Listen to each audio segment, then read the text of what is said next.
pregunta en clase, ¿ya? Ah, ok, Y entonces, gracias. Ujú. de esa manera, ustedes van a poder ver en qué se equivocaron. ¿Mm? En Ok, qué profe, gracias. en qué se equivocaron o, digamos, qué, en qué estuvieron bien. Es importante que tengan en cuenta, lean lo que las pautas de la rúbrica de corrección, es decir, lean, están los rangos de nota y qué se exige en cada rango de nota. La pregunta tiene que estar contestada, puede que esté bien contestada, pero en forma desordenada, ¿no es cierto? Y eso le va a restar puntaje en forma desordenada o con una redacción que no es la que corresponde o con palabras que no están bien usadas, etcétera, etcétera. Eh, en una prueba, no es de este curso, pero en una prueba un alumno, por ejemplo, eh, confundió la palabra instinto con la palabra intuición. Y son dos cosas completamente distintas. ¿Mm? Y entonces, claro, le entendí lo que quería decir y la pregunta no estaba mala, pero no podía tener más de un 5 precisamente por eso. ¿Me entienden? ¿Entienden lo que quiero decirles? Sí, profe. Ya, en todo caso, siempre cuenten ustedes con mi buena voluntad también al corregir. Con mi buena voluntad, que es importante, digamos, la buena voluntad. Trato de entender lo que me están diciendo, siempre. Siempre. Ya, vamos a comenzar entonces esta clase. Desde la clase anterior, estábamos viendo el tema, el segundo gran tema de la filosofía del derecho, que es el deber ser del derecho. El deber ser del derecho tiene un nombre propio, ¿no es cierto? Y ese nombre propio es justicia. Justicia. El derecho debe ser justo. Debe ser justo. ¿Qué significa que sea justo? Que dé a cada uno lo suyo. Esta es la fórmula, les decía yo, que la fórmula de la justicia, a pesar que es criticada por Kelsen, es la fórmula tradicional de la justicia. Darle a cada uno lo suyo, dar a cada uno lo suyo. Dar, como les dije en la clase anterior, tiene en la fórmula un sentido genérico. Dar puede equivaler a entregar, no hay duda, o puede significar respetar, o también puede significar en un momento determinado devolver, cuando la cosa ha salido de las manos del titular. Puede incluso tener el sentido de transferir o, yendo más al extremo, de desalojar. En resumen, dar significa toda acción u omisión en cuya virtud una cosa pasa al o permanece en el efectivo poder de aquel a quien tal poder corresponde legítimamente. Esto es, decimos corresponde legítimamente, esto es a quien efectivamente tiene el título jurídico, por lo cual esa cosa le ha sido atribuida a él. Título que puede ser, ya hemos visto, el contrato, la ley, la costumbre, etcétera, etcétera, la naturaleza, etcétera, etcétera. Se trata entonces de una palabra genérica que abarca tantos tipos de acciones como son precisos para que la cosa esté efectivamente bajo la esfera de poder real de su titular según el contenido de su título. No es lo mismo tener un título, ¿no es cierto?, de arrendamiento que tener un título de compraventa. Por lo tanto, la esfera de poder, ¿no es cierto?, de ese sujeto es completamente diferente. La justicia es dar a cada uno lo suyo. Lo suyo. Ya vamos a ver qué es lo suyo. Ya sabemos más o menos qué es lo suyo. Pero centrémonos en esto último. A cada uno. A cada uno. ¿Qué significa esto de a cada uno? Este es el pequeño gran detalle. El pequeño gran detalle de la justicia consiste precisamente en esto que muchas veces no se advierte. Pero al contrario de lo que ocurre con la palabra dar, la expresión a cada uno es extremadamente precisa.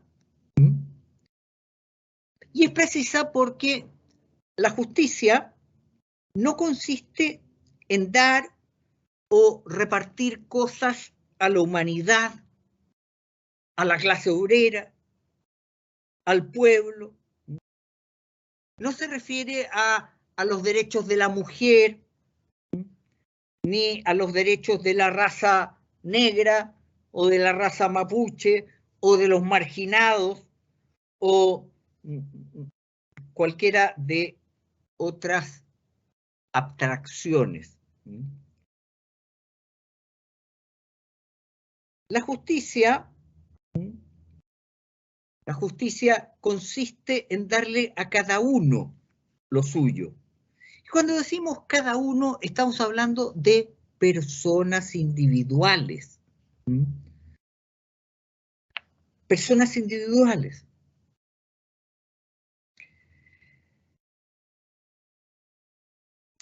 Hay todo un movimiento dentro de, incluso dentro de los abogados, que mira a las abstracciones o a los grandes grupos como si estos fueran individuos. Pero no corresponde, porque la justicia consiste en darle a cada uno. Y se dice a cada uno porque la justicia mira a todas las personas y a cada una de las personas que tienen título, ya sea personas jurídicas o personas, ¿no es cierto?, naturales, que tienen un título sobre algo, sea este título de derecho positivo o de derecho natural. La justicia da a cada titular de un derecho, a cada persona, a cada entidad, lo que corresponde. No es en virtud de abstracciones, no es darle a grandes grupos, sino virtud en las relaciones sociales singulares y concretas. La justicia mira a los hombres uno a uno, no en multitud, y da lo suyo a cada uno. Por eso, el arte del derecho, en última instancia, es siempre singular. Singular. La mentalidad colectivista ha ido calando muy fuertemente y entonces se pretende aplicar la justicia en grandes bloques, La justicia de la clase, la justicia de la raza, la justicia, en fin, y se olvida al individuo. Porque quienes así piensan sostienen que es mucho más importante los intereses del grupo, de la clase, de las grandes masas, frente al interés de lo que es la persona individualmente considerada. Y entonces se clama, y se dice, y lucha por la justicia para el pueblo. ¿Qué es el pueblo? Justicia para el pueblo, o para los marginados. Y si para obtener esta justicia hace falta, por ejemplo, liquidar a los opresores, pues habrá que hacerlo. Es lo que ellos llaman un daño colateral. Si para conseguir la justicia, por ejemplo, pensaban los grupos terroristas españoles como la ETA en los años en que yo vivía allí, si para conseguir la justicia del pueblo vasco hacía falta cobrar un impuesto revolucionario o secuestrar o matar niños, como me tocó presenciar. Recuerdo una feria del libro infantil celebrado en Pamplona, donde la ETA metió debajo eran unos mesones que mostraban libros y los niños se acercaban a mirar los libros, que eran libros para niños, claramente. Pues debajo tenían una tela que cubría estos mesones, y debajo de eso tiraron una mochila que nadie advirtió con explosivo, quisieron explotar mientras ese stand estaba lleno de niños. Y la justificación era justicia para el pueblo vasco. Por lo tanto, matar a un montón de niños no tenía ninguna importancia. ¿Qué importa una persona o un niño frente a los intereses, ¿no es cierto?, del pueblo vasco? Muchas veces la forma de presentar esto es bastante más sutil, más civilizada. Se habla entonces de la necesidad de superar la contraposición que pudiera existir entre libertad e igualdad. Y dicen ellos, no siendo posible obtener ambas, hay que sacrificar entonces la libertad y con ello ciertos derechos individuales en aras de una sociedad más justa e igual. Y entonces lo que importa, o lo que parece importar, es la justicia para la clase social, para el pueblo, para el grupo, para la colectividad. Pues bien, esto no es lo justo. Ni pueden ser justos esos modos de pensar y de actuar. Y no puede decirse que eso es justicia. Estos modos de actuar proceden de la injusticia. Hablar de justicia en estos casos es una manipulación del término. Y aquí entonces aparece con más relevancia que nunca este pequeño detalle de la fórmula que muchas veces se pasa por alto. Darle a cada uno, dar a cada uno lo suyo, a cada uno. Por supuesto que la justicia, en definitiva, mira a la sociedad entera. Ya lo decía Dante. Ya lo decía Dante. Si ustedes recuerdan las palabras de este gran poeta, decía, guardada, la justicia conserva la sociedad. Y cuando la justicia se corrompe, es la sociedad la que se corrompe. Es la sociedad la que se arruina. Pero la justicia, esa justicia que tiende a edificar la sociedad,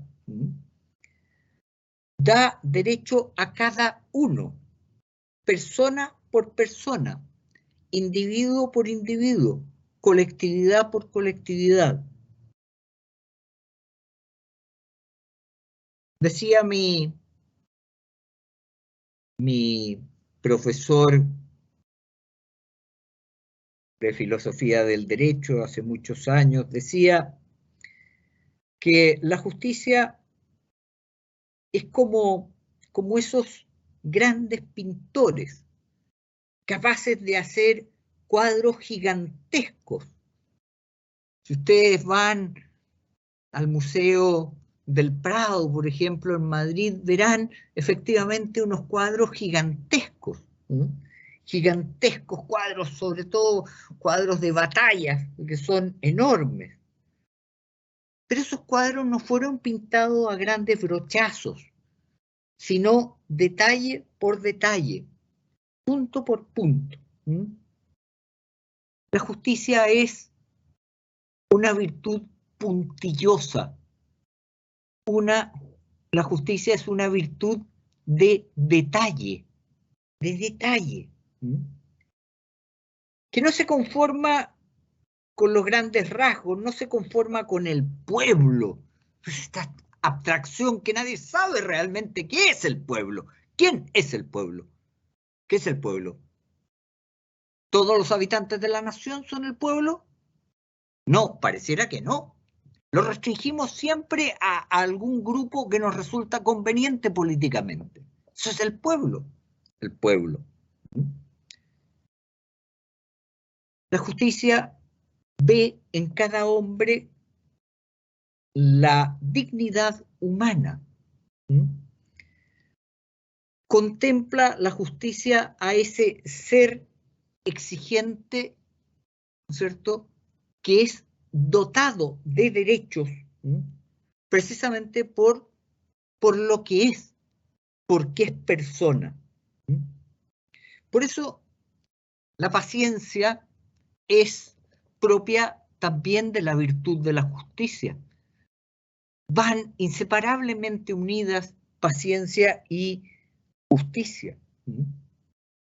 Y la injusticia generalmente es el vicio de los impacientes, de aquellos que creen que se puede construir la sociedad a grandes brochazos, olvidándonos precisamente de la justicia, de que la justicia es de detalle.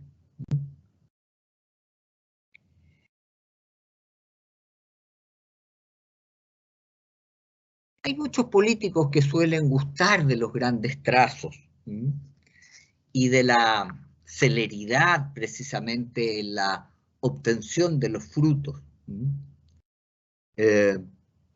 Y no están dispuestos a tener la paciencia que requiere la justicia. Y por eso, fíjense ustedes, en toda sociedad mínimamente organizada, el control de la justicia y la función no está en manos de los políticos, sino en manos de otro poder. No es ni el poder legislativo ni el ejecutivo el que ve la justicia, sino el poder judicial.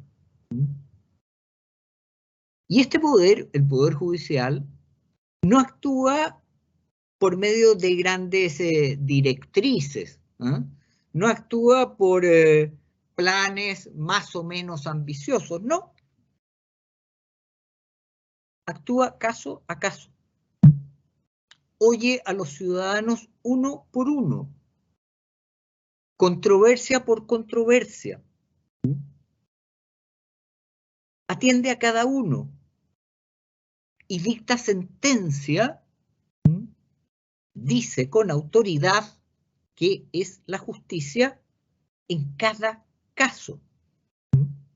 En cada caso determina lo justo. Y de esta manera protege precisamente a los ciudadanos, porque esto es dar justicia, dar su derecho a cada uno.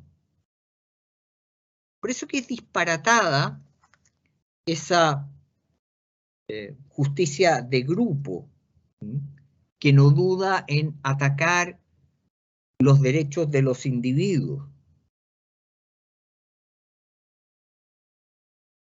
Y eso, mis queridos alumnos, tiene un nombre propio. Se llama hipocresía. Y la hipocresía generalmente encubre una injusticia. Pero este pequeño detalle, a cada uno, el que la justicia es individual, tiene también una lección para nosotros, los juristas. Y es que el arte o ciencia del derecho, esta ciencia práctica que estudiamos, no es en última instancia una ciencia de conceptos, no es una ciencia especulativa, no es una ciencia de sistemas o teorías generales. Ni los conceptos, ni los sistemas, ni las teorías generales sirven si no están al servicio de lo justo en cada caso. En cada caso. Sirven si ayudan a descubrir y declarar lo justo, a desvelar lo justo. Les decía yo que fallar significa encontrar, hallar. Es castellano antiguo. Un fallo es un descubrimiento, es un hallazgo. Y por eso las teorías sirven cuando ayudan a descubrir y declarar lo justo en cada relación social concreta. Y son detestables si dan rigidez a la solución de los casos. Si enmascaran lo justo, si en vez de descubrirlo, lo cubren, lo tapan. Esas teorías no sirven para nada.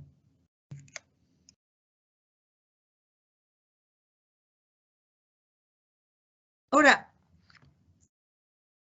decir que la justicia consiste en dar a cada uno lo suyo, su derecho, significa también que la virtud de la justicia no conoce la discriminación o acepción de personas. ¿Recuerdan ustedes que yo les decía en la clase anterior que siempre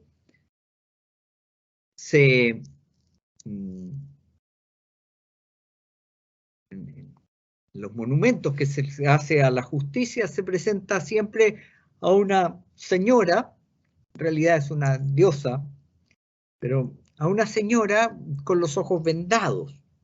Y eso significaba que no hace acepción de personas.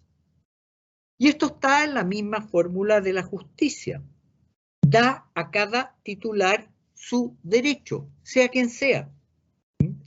La justicia mira al titular del derecho con independencia de cualquiera otra circunstancia. No da lo suyo a su dueño por ser de tal o de cual clase social, ignorando el derecho de los pertenecientes a otras clases sociales. Ni se lo niega tampoco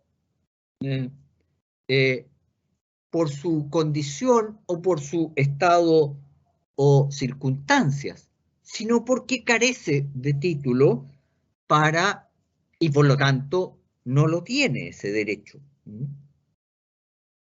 Decía ya uno de los grandes sabios, decía, para la justicia puede tanto Cosme de Medici como el último hombre de Florencia.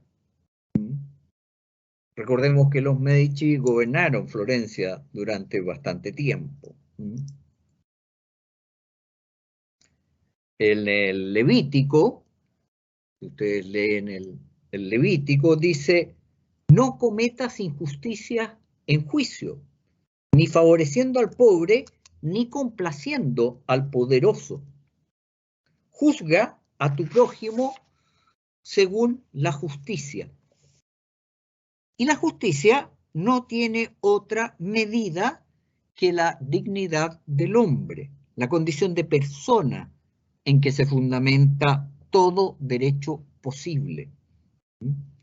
Por eso, les decía yo en la clase anterior, en los platillos de la balanza de la justicia está simplemente lo debido y lo dado. Y allí todos los hombres son perfectamente iguales. De ahí que la injusticia primera sea siempre la discriminación, la acepción de personas, de cualquier clase o signo que sea. Decir a cada uno lo suyo, a cada uno lo suyo, es sentar precisamente el principio de no discriminación. Hay discriminación o acepción de personas cuando dar a cada uno su derecho se hace depender de condiciones o circunstancias no objetivas en relación al derecho de que se trate. En otras palabras, cuando el trato concedido no obedece exclusivamente a razones objetivas de la titularidad de un derecho.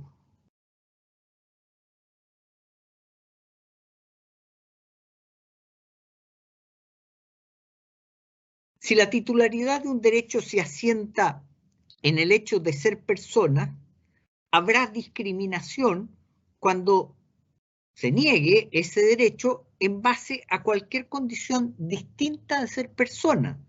Por ejemplo, ser rico, ser pobre, ser blanco, ser negro, ser hombre, ser mujer. Si el derecho se funda precisamente en eso, no puede entonces discriminar ni hacer acepción de persona. Ahora, tal como les dije antes, el principio de no discriminación no significa darle a todos lo mismo.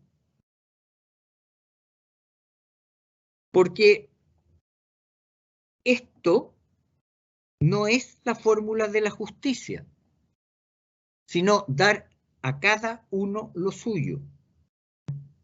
La justicia trata a todos igual en el sentido de que da por igual a todos su derecho. Su derecho. Pero no necesariamente las mismas cosas, porque el derecho y la cosa de vida es lo mismo. Y no a todos se les debe lo mismo. En algunas cosas sí, que duda cabe, pero en otras no. La justicia sigue al derecho. Ya lo vimos la clase anterior. La justicia sigue al derecho y no al revés. Hay cosas que pertenecen igualmente a todos. En general, pertenecen a todo lo que son los derechos naturales del hombre. Porque se basan en aquello en que todos los hombres son iguales. Estas cosas se deben a todos por igual. Pero hay otras cosas, en cambio, que están diversamente repartidas y por consiguiente no se deben a todos por igual. La justicia da a cada uno por igual sus derechos en aquello que son iguales. Pero la justicia no reparte derechos. El reparto corresponde en parte a la naturaleza y en parte a la sociedad humana. El reparto es siempre un hecho anterior al derecho.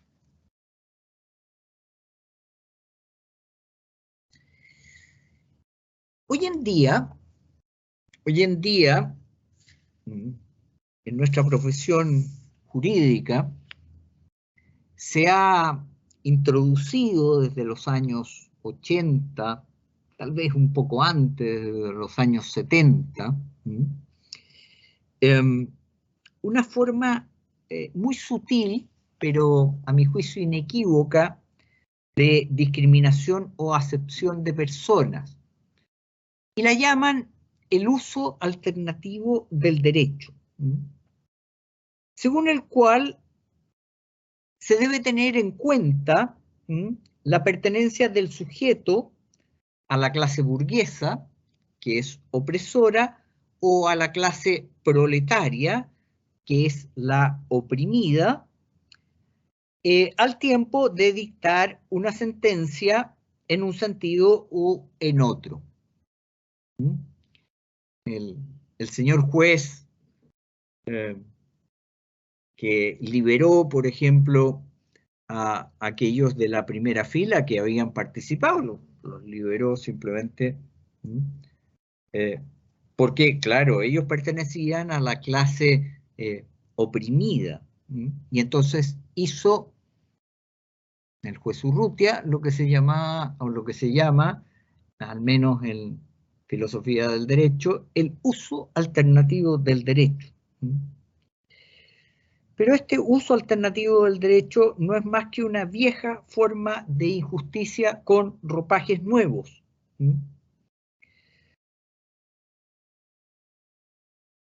Como lo es muchas veces también en una forma brutal de injusticia la apelación a los derechos del pueblo para reclamar el poder y a continuación de obtenido negar, ¿no es cierto?, como lo hemos visto, los más elementales derechos ya no solo a la clase opresora, sino también a toda la población. A toda la población. Vieja fórmula de discriminación. Vieja fórmula muchas veces de venganza. Y es que la justicia, para ser tal, lo que tiene en cuenta es la titularidad del derecho, no otra cosa.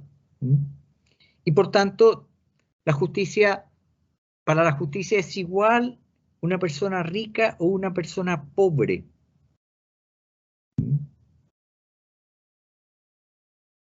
No puede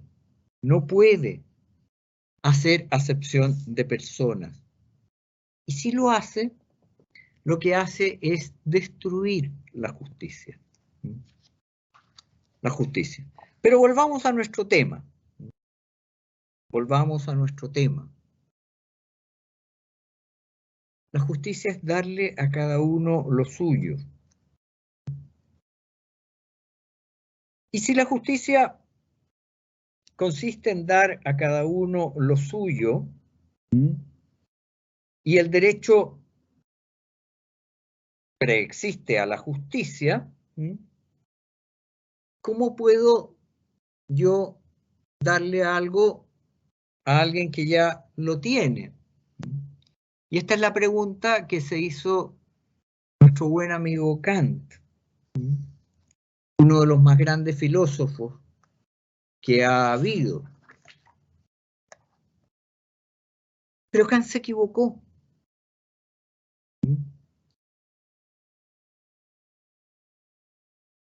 Kant se equivocó. Todos los hombres tenemos momentos de flaqueza y nos equivocamos, incluso los más inteligentes. Y este es un patinazo mental de Kant. Y este patinazo mental de Kant dio pie para decir que la definición de justicia que estamos desarrollando, dar a cada uno lo suyo, era absurda. Él dijo, dar. Y cambió el dar por darle. Darle.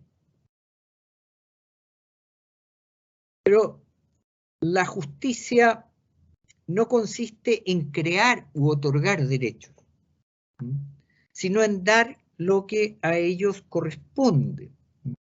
Como les decía al comienzo de la clase, que puede ser devolver, restituir, compensar, etc., cuando se ha interferido o lesionado. Pero cuando está en poder de su titular, dar es una acción de respeto. Para entender con exactitud la fórmula, recordemos que el derecho es una cosa que recibe el nombre de derecho en la medida que está atribuida a una persona. Por ejemplo, mi propiedad, mi derecho de propiedad es la casa que yo he comprado, o la casa que yo he recibido en herencia, o la casa que estoy arrendando. Es derecho mío el uso eventual de un parque público para pasearme por él. Pues bien, las cosas, los derechos, ciertamente que pueden dejar de estar dentro de la esfera de poder de su titular. Pero también pueden estar dentro de la esfera de poder de su titular. Si yo soy dueño de 100.000 pesos, ese dinero es mi derecho, mientras lo tengo en mi billetera o mientras se lo presto, ¿no es cierto?, a un amigo en forma gratuita. Siguen siendo propiedad mía. Están en mi poder cuando lo tengo en mi billetera y dejan de estar en mi poder cuando se lo presto a un amigo. Es claro que mi amigo no tenía derecho a que yo le prestase esos 100.000 pesos. Ha sido por mi parte un acto simplemente de amistad. Pero al no ser un regalo, sino un préstamo, no es una donación, esos 100.000 pesos me son debidos. Me son debidos.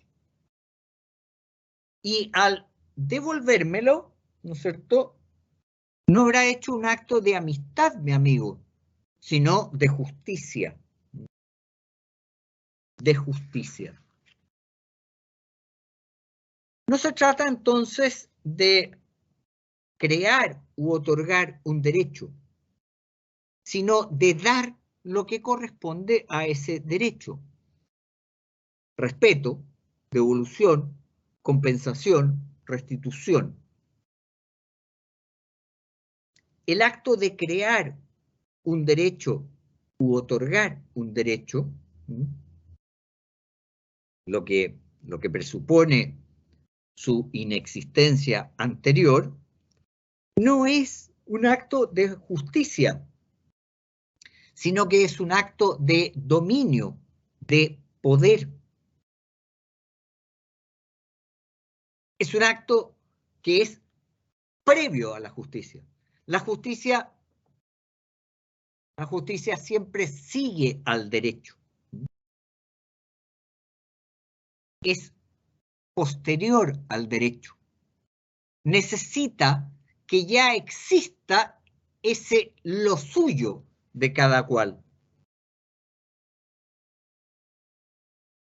Por eso, el acto creador o constituyente de un derecho en relación con la justicia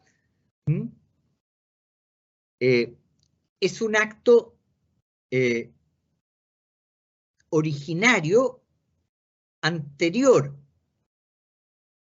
Es un acto primero y la justicia es un acto segundo.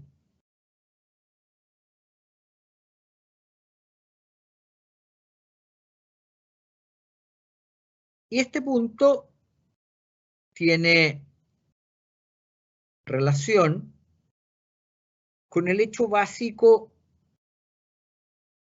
al cual responde el derecho. El hecho básico del cual nace el derecho, que es que las cosas están repartidas. La justicia actúa siempre en relación a un reparto previo, a un reparto que ya está hecho. Pero hacer un reparto, esto es, asignar cosas determinadas a sujetos determinados, no es propio de la justicia, porque la justicia no reparte originariamente las cosas. Lo que hace es darle a cada uno lo suyo, y por lo tanto ya tiene que estar definido lo que es suyo de cada uno. Y esta afirmación es evidente por sí misma, porque está contenida precisamente en la misma noción de justicia.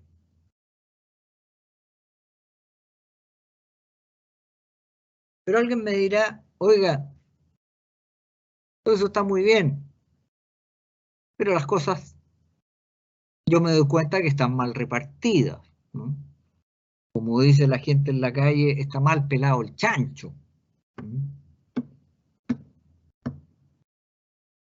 Están mal repartidas.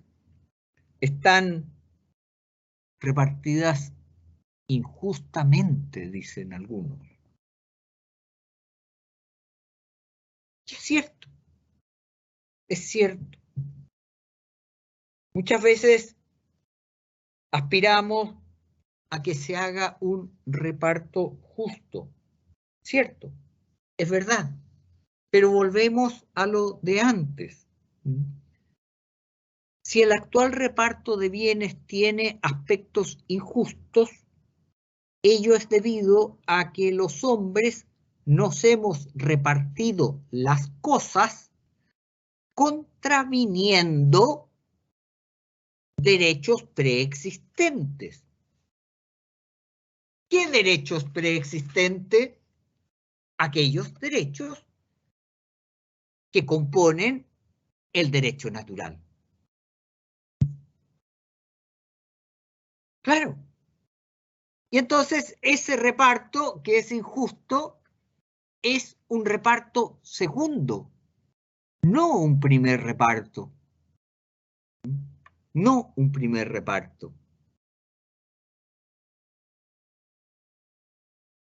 Y esto supone que en lo que al derecho natural atañe, hay cosas que están ya repartidas por naturaleza. Por naturaleza. Luego, el nuevo reparto no será una distribución primera, sino una redistribución, es decir, una distribución segunda. Este nuevo reparto, esa redistribución, será obra de la justicia en la medida, precisamente, que respeten el derecho natural.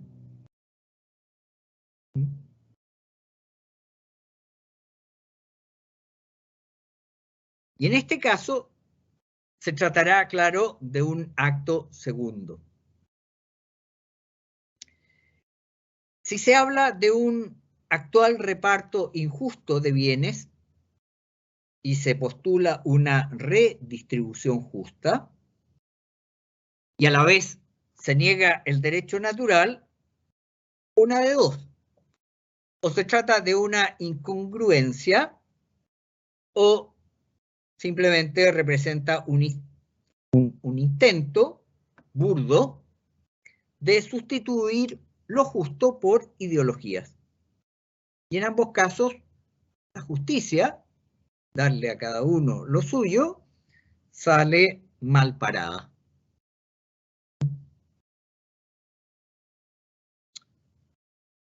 para aclarar un poco más lo que acabo de decir, pongamos un ejemplo.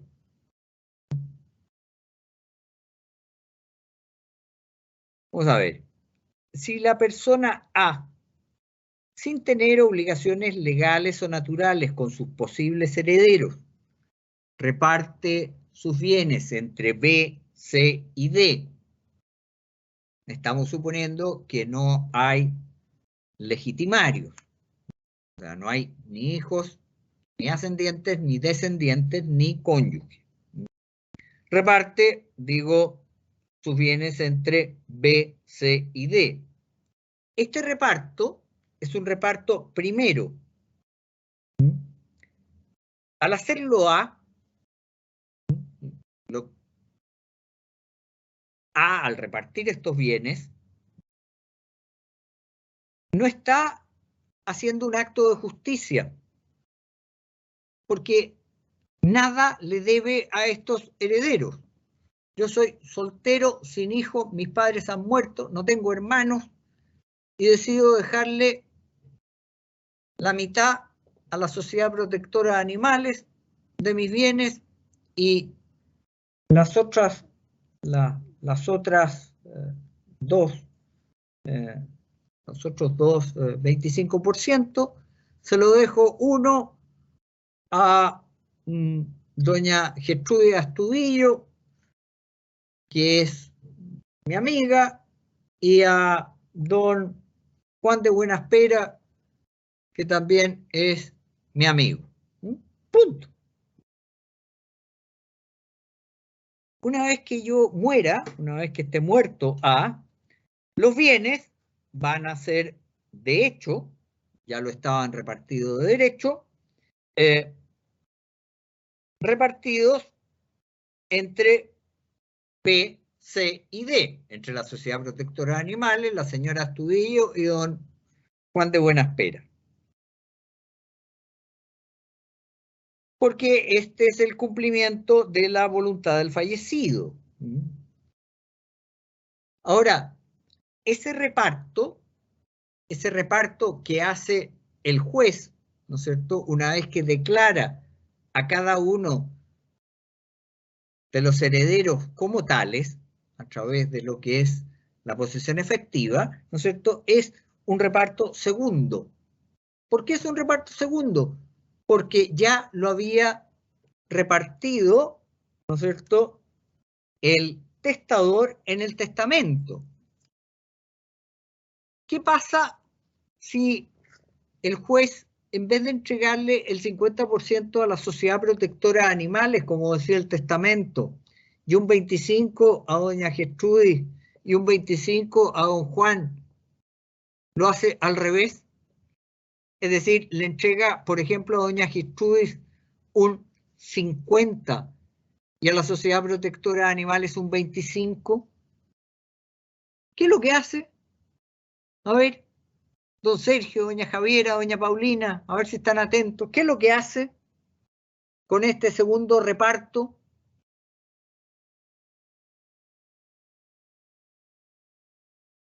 ¿Alguno de los interpelados? Don Sergio. Doña Javiera. ¿Alguien está ahí oyendo? Sí, profe, estoy como funcionando a media máquina, entonces no. A ver. Le mentiría ¿Qué es lo que hace dijera un algo. juez? ¿Qué hace un juez si, sin respetar el reparto de sus bienes que ha hecho por testamento, el testador los entrega en distintos porcentajes a las mismas personas, pero en distintos porcentajes? ¿Qué es lo que hace ese juez? ¿No está cumpliendo lo ordenado en el testamento? ¿Y qué comete? ¿Qué comete? Una injusticia, ¿no es verdad? Comete una injusticia.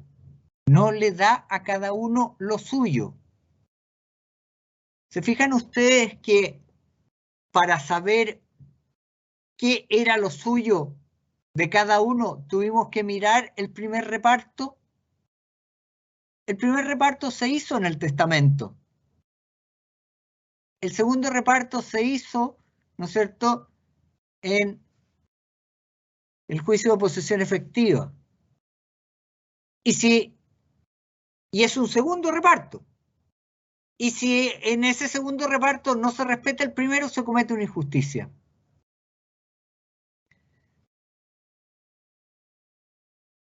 Lo mismo sucede cuando se hace un segundo reparto de cosas y no se respeta el derecho natural.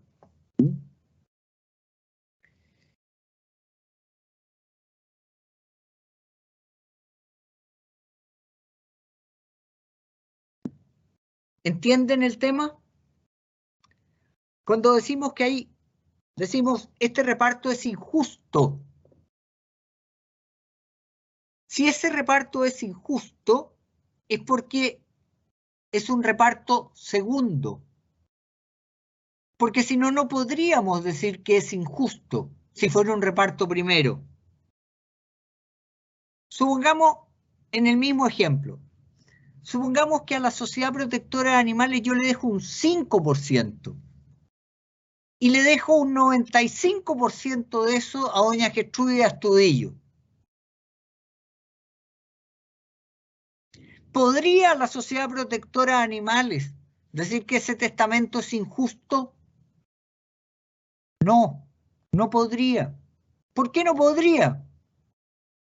Porque nada se le debía. Fue un acto de mera liberalidad mía el entregarle a la Sociedad Protectora de Animales un 5, un 25, un 30 o la cantidad que yo quisiera. Porque este es el reparto primero. Luego, ese reparto no es un acto de justicia, sino es un acto de poder o de liberalidad o lo que ustedes quieran. Yo puedo hacerlo y lo hago. Pero el juez, al hacer el segundo reparto, no puede cambiar eso. Y si lo cambia, comete una injusticia. Lo mismo sucede cuando los hombres hacemos un segundo reparto. Y decidimos, por ejemplo, cuando alguien tiene un mayor derecho al que le ha sido concedido por el derecho natural. Por ejemplo, el derecho de la madre a exterminar al hijo que está dentro de su vientre. ¿Puede hacerlo? Qué duda cabe, que físicamente puede hacerlo.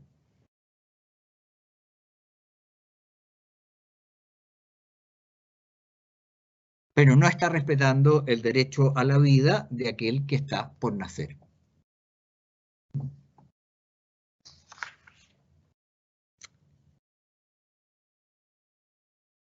Por eso hay que ver, entonces, cuando hablamos de reparto injusto, estamos hablando siempre de un segundo reparto. Y entonces hay que remontarse al reparto primero. Al reparto primero. El reparto primero que podrá ser hecho por la ley, por la costumbre, por el pacto o por la naturaleza.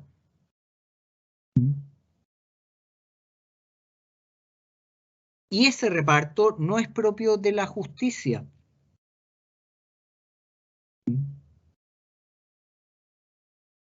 Puestos así las cosas,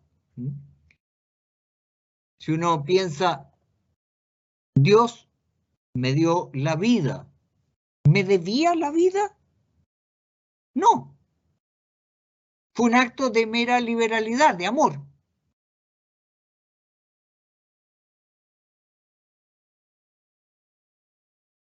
Y es un reparto primero, no hay duda.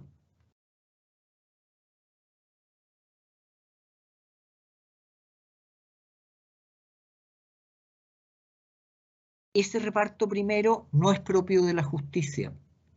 Es anterior a la justicia. La justicia de suyo no reparte las cosas, sino que presupone un reparto ya establecido por la naturaleza, por la ley humana o por el pacto.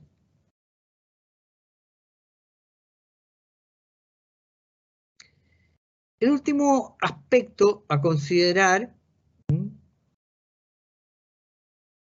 en torno a la justicia, a la definición que hemos dado, es que la justicia, ya hemos visto en qué consiste el dar, en qué consiste a cada uno, y ahora veamos lo suyo, lo de cada uno, ni más ni menos. Y dos son los comentarios que pueden hacerse sobre este punto. En primer lugar, que la justicia da lo suyo, nos recuerda una vez más que la justicia presupone que lo que se da ya sea de alguien, que sea derecho de aquel a quien se da. El derecho preexiste a la justicia. Esto ya he hablado durante ya más de una hora de esto. Siempre lo pregunto en las pruebas y la gente se cae. Y no sabe entonces que la justicia no reparte cosas y que el derecho preexiste a la justicia. Que el derecho, la justicia para actuar, necesita que ya exista el derecho. Eso significa. Ya he hablado bastante de esto, así que no voy a seguir hablando de esto. Pero este es el primer aspecto. El derecho preexiste a la justicia. Vale la pena, sí, detenerse en el segundo punto. Y es que la justicia da a cada uno lo suyo, lo suyo. Es decir, que la justicia no consiste en darle a cada uno lo que necesita, ni lo que lo conduce a la felicidad, ni lo que lo conduce al desarrollo, ni lo que lo va a dejar contento. No, la justicia da a cada uno lo suyo, lo que corresponde, y nada más, pero tampoco nada menos. ¿Por qué nada menos? Porque dar menos sería una injusticia. La conclusión que de aquí se deduce es que por ningún lado vemos esto de la sociedad justa, y que sea esto un ideal de la sociedad. Ni menos que la justicia pueda ser la ansiada meta que traiga la felicidad aquí en la tierra a los hombres. No.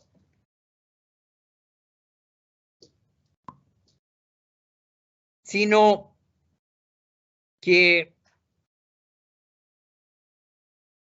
la justicia es un requisito indispensable en la sociedad.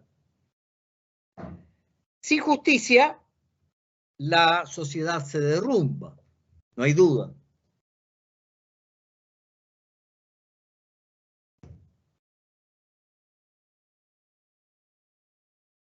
Cierto, por eso que hay que luchar en que la sociedad sea justa.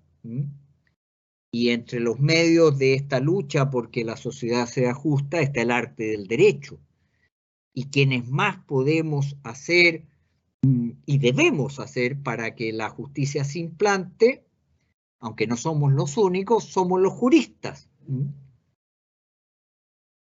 Pero una sociedad que sea solamente justa es una sociedad que se torna insufrible.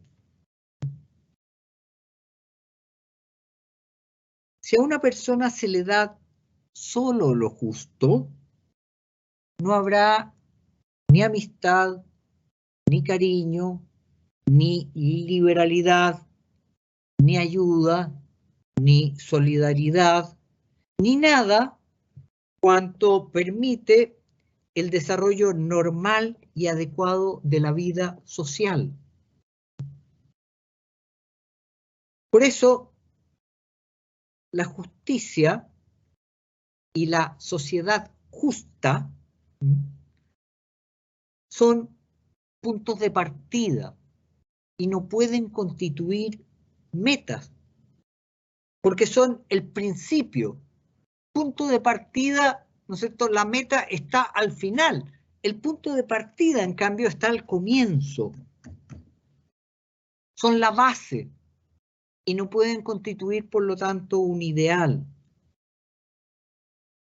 La justicia, para que me lo entiendan, es a la sociedad lo que la estructura de hormigón y acero es para los edificios. Sin la estructura de hormigón y acero, el edificio no se puede mantener en pie. Pero con la sola estructura de hormigón y acero, ese edificio es inhabitable. No se puede habitar un edificio que está en lo que se llama la obra gruesa. La justicia es la obra gruesa para la sociedad.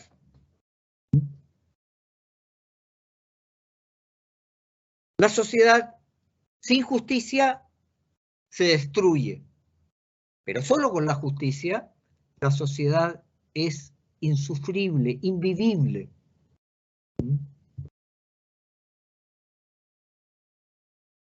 Imagínense ustedes, yo no sé, los casados. Cuando yo me casé, la oficial del registro civil, una señora, recuerdo cómo se llamaba, incluso se llamaba Marta Zamora. No sé por qué uno registra de repente esas cosas tan curiosas.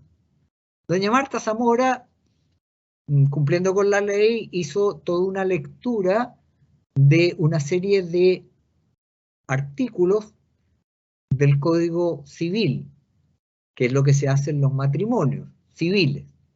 Hizo una lectura. Yo llevo 40 años casado.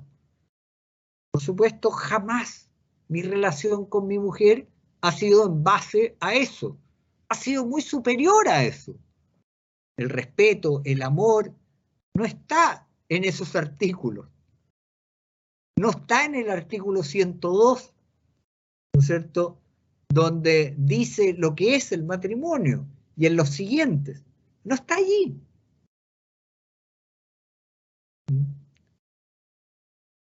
Si nos concretáramos solo a lo que allí se señala, el matrimonio sería también un infierno.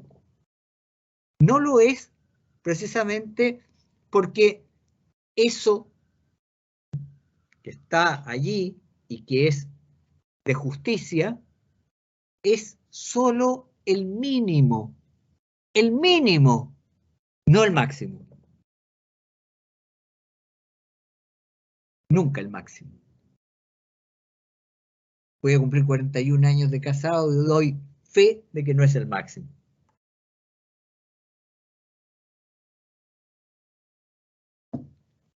¿Esto es una nueva desmitificación de la justicia? Sí. Porque es preciso ser realistas. Santo Tomás básicamente es realista. y el realismo fundamenta su acción en la verdad. La justicia, mis queridos alumnos, la justicia no es nunca un ideal, sino la base, el principio. No la meta que está al final, sino el principio, el punto de partida. ¿Comprometerse con la justicia? Desde luego, desde luego. Pero ese compromiso lo tenemos todos los seres humanos. Porque la justicia es un deber. Y si es un deber, estamos obligados a ella. Es un deber, es un debe nuestro, un compromiso que constituye un artículo de primera necesidad. No es ningún ideal especial.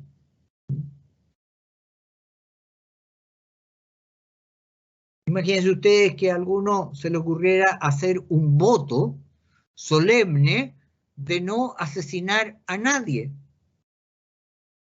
Vaya voto.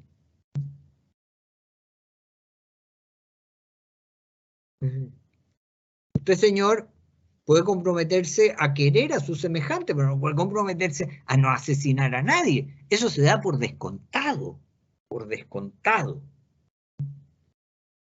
Lo mismo puedo decir del compromiso por la justicia. ¿Qué compromiso?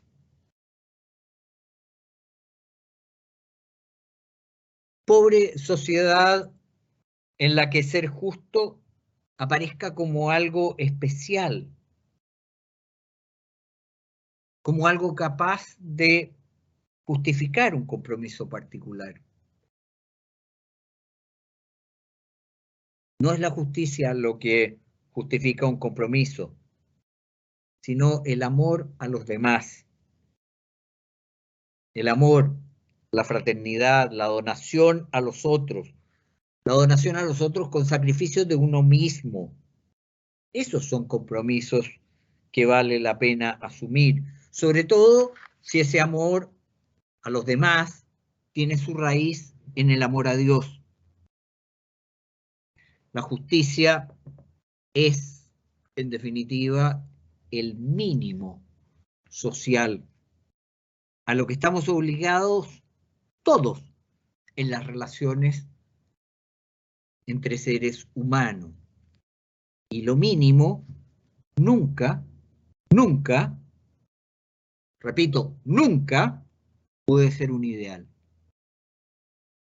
Tiene que ser una realidad cotidiana, vivida por cada uno. No una meta, sino la base.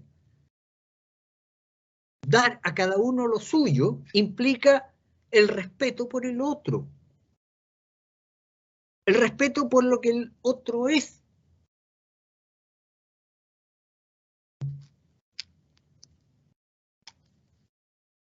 Y por lo tanto jamás puede ser,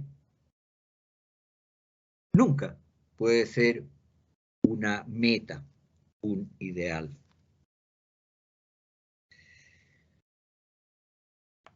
¿Alguna duda sobre esto?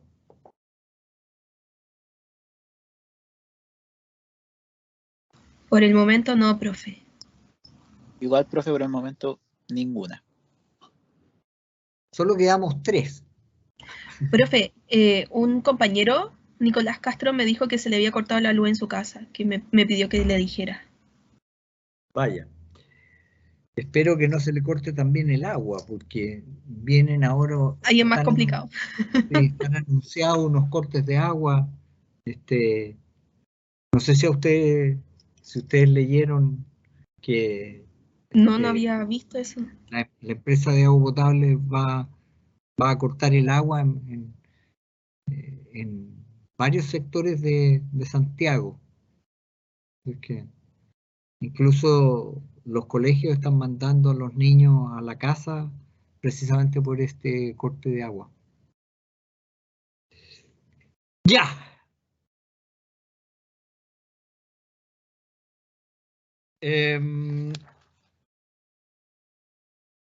Hablemos ahora de la relación de justicia.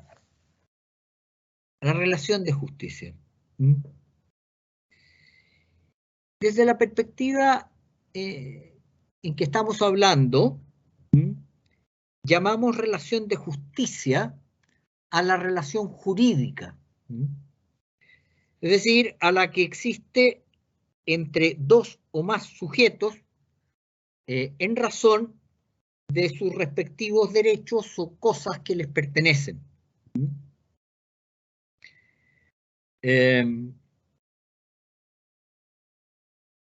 La más simple de estas relaciones de justicia es la que existe entre dos seres humanos, de los cuales uno es el titular del derecho y el otro el que, teniendo la cosa que constituye el derecho, debe dársela a su titular. Corresponde entonces ahora analizar algunos aspectos de este tipo de relación. En primer lugar, debo decir que para que exista una relación de justicia, se requiere que los dos sujetos de la relación sean iguales. No estoy hablando aquí de distinciones o desigualdades sociales, que indudablemente puedan existir, sino de aquella igualdad que permite satisfacer la deuda.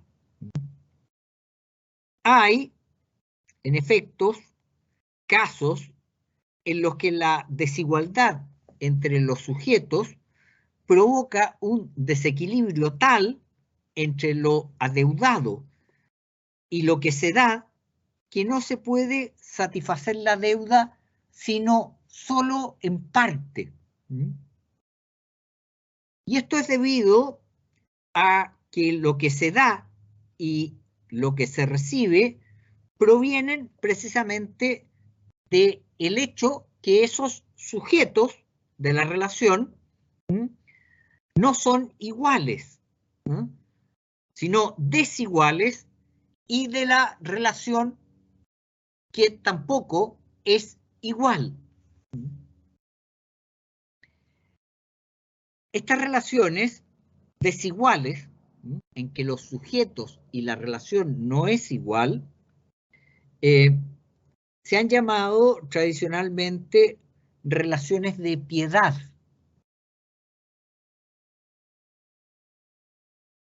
La relación entre padres e hijos es una relación de piedad. ¿Por qué? Porque lo recibido de los padres, la vida misma, engendra en los hijos una deuda de ayuda y reverencia. Pero qué duda cabe que esta ayuda y esta reverencia serán siempre bienes que son inferiores a los recibidos, la vida.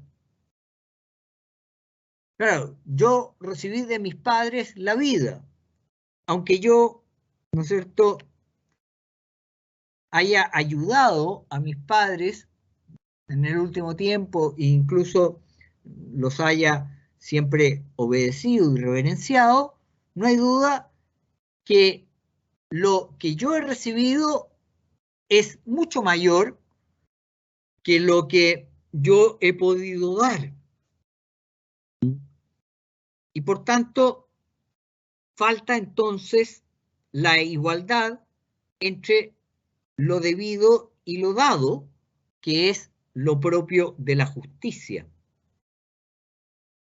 Y esta desigualdad tiene su origen en la desigualdad que existe entre padres e hijos. Nuestros progenitores, ¿no es cierto?, nos han engendrado. Y nosotros no podemos devolverle el haber sido engendrados con un bien equivalente. Algo similar ocurre también entre la sociedad humana y cada uno de los individuos que la componen. El hombre recibe más de la sociedad que lo que le aporta a la sociedad. En los supuestos de relaciones de piedad, como lo adeudado es una deuda que es tan vinculante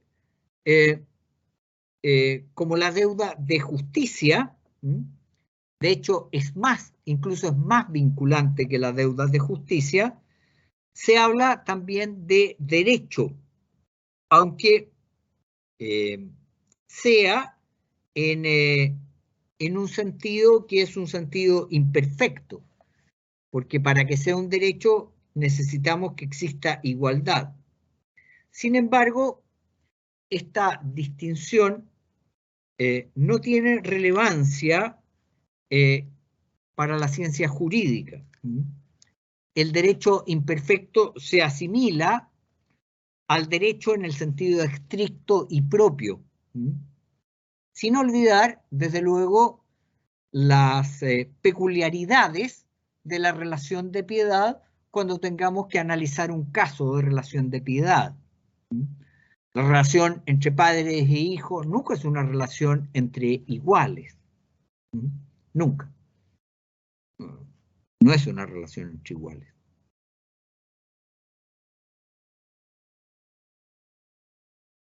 Como ustedes se habrán podido dar cuenta, al tratar del derecho y de la justicia, aparece en distintos lugares la igualdad. Pero no hay que confundirse, porque se trata de igualdades distintas. Primero hay una igualdad primera, valga la redundancia, que es la propia de lo justo, y es la igualdad entre lo debido y lo dado. Segundo, hay una igualdad a la que acabo de referirme, que es una igualdad entre los sujetos de la relación de justicia. Y tercero, está la igualdad de la justicia como no discriminación. Y esta se refiere al trato otorgado a distintos sujetos, en el sentido de que todos los hombres deben ver reconocidos por igual sus derechos. En resumen, estamos hablando de tres tipos de igualdad distinta. La primera es una igualdad entre cosas, que es entre lo debido y lo dado. La segunda es una igualdad entre sujetos. Y la tercera es una igualdad en el reconocimiento del derecho. Son tres igualdades distintas. Esta es la primera cosa que hay que tener en cuenta cuando se habla de una relación de justicia. El segundo aspecto, que también es importante, es que la relación de justicia es una relación que tiene la nota de alteridad, que también llamamos intersubjetividad. Con ello, lo que estoy indicando es que la relación de justicia requiere dos o más sujetos que estén en distinta y complementaria posición. Distinta y complementaria posición. Uno como acreedor o unos como acreedores y otro u otros como deudores.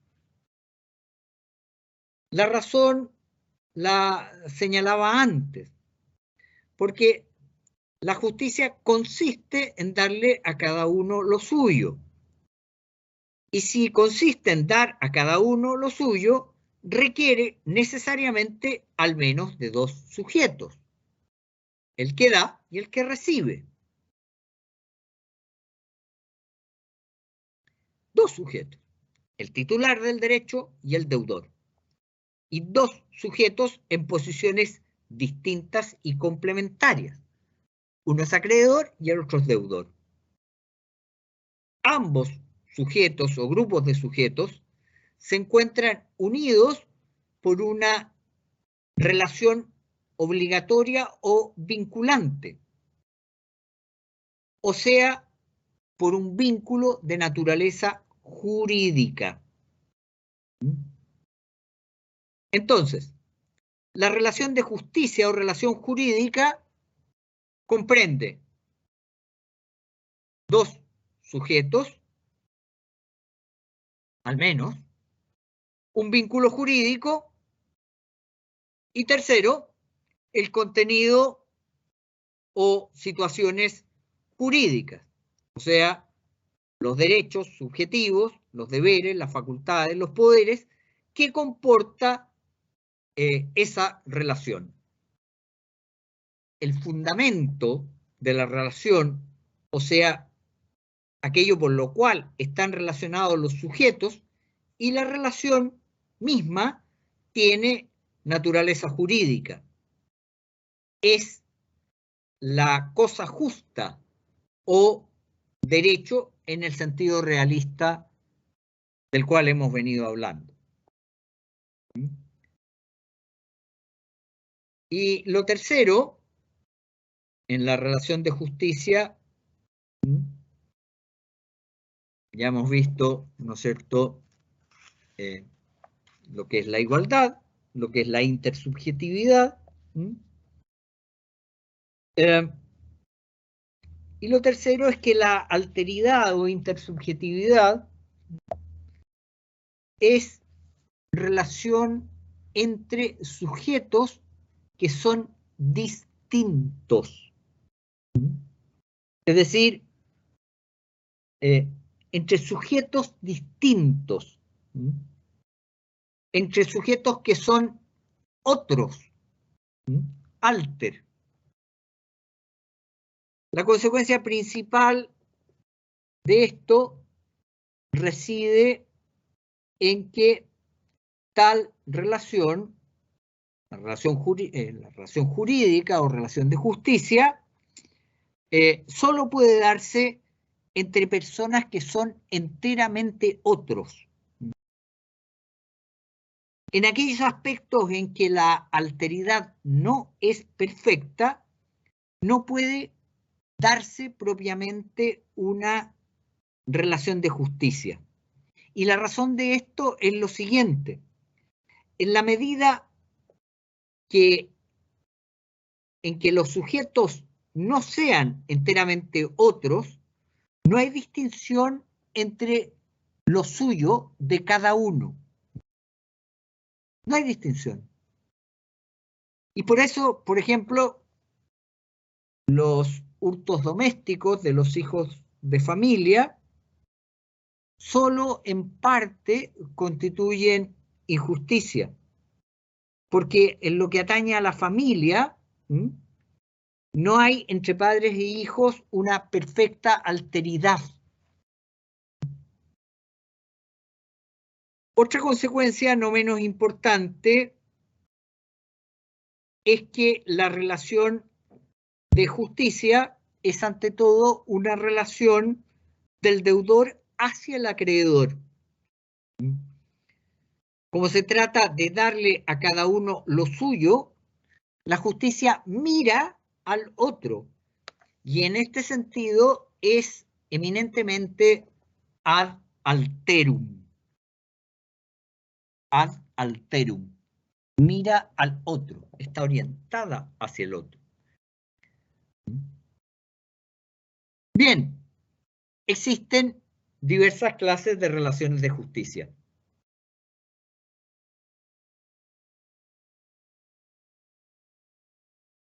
¿cuáles son las clases fundamentales de relaciones de justicia? Vamos a ver. Lo justo es importante para el jurista en su doble aspecto de derecho y de deuda. El primero de los aspectos mira, el aspecto del derecho, mira sobre todo al titular del derecho, puesto que manifiesta lo que es justo en relación a él. Él es el titular del derecho. Es quien tiene el derecho. Es, por tanto, quien debe recibir. Y el segundo aspecto, el aspecto de deuda, mira particularmente al sujeto de la justicia, que es aquel que tiene que dar. Por eso el arte del derecho se resume siempre en determinar derechos y deberes. Pues bien, la determinación de estos derechos y deberes depende, en sus líneas fundamentales, de los tres tipos básicos de relaciones de justicia que se conocen, que son lo debido entre personas, físicas o morales, lo debido por la colectividad al individuo y lo que el individuo le debe a la colectividad. En cada una de estas relaciones, la deuda, lo debido, adquiere características y diferentes. Porque el derecho, recordemos siempre que lo debido tiene que ser igual al derecho, porque el derecho también tiene rasgos diferentes.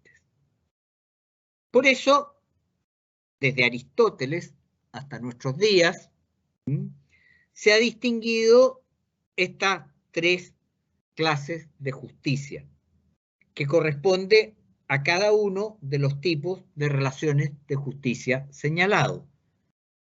La justicia conmutativa, que es la justicia entre personas, la justicia distributiva, que es lo debido por la sociedad al individuo, y la justicia legal, que es lo debido por el individuo a la sociedad.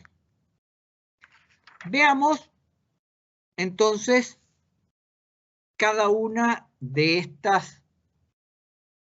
estos distintos tipos de justicia que, como digo, ¿no es cierto?, dependen de los distintos tipos de relaciones de justicia que implican. Lo debido entre personas. La justicia, por favor, no me digan lo debido entre particulares. He visto muchas veces en las pruebas que me dicen lo debido entre particulares. No es lo debido entre particulares, es lo debido entre personas. La justicia conmutativa. La relación de deuda entre las personas surge por el intercambio de bienes o por la lesión o apoderamiento de los bienes del otro.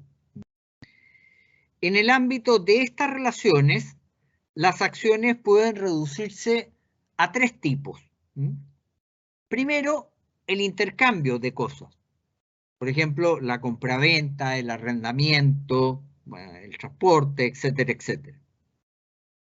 Segundo, la traslación de una cosa. Por ejemplo, el comodato o préstamo gratuito, el depósito, que genera siempre el deber de devolución. Y tercero, el respeto al derecho ajeno, que se opone al daño, el cual genera la restitución y subsidiariamente la composición. Acciones, entonces, son tres tipos de acciones distintas, tres clases de acciones. El intercambio de cosas, la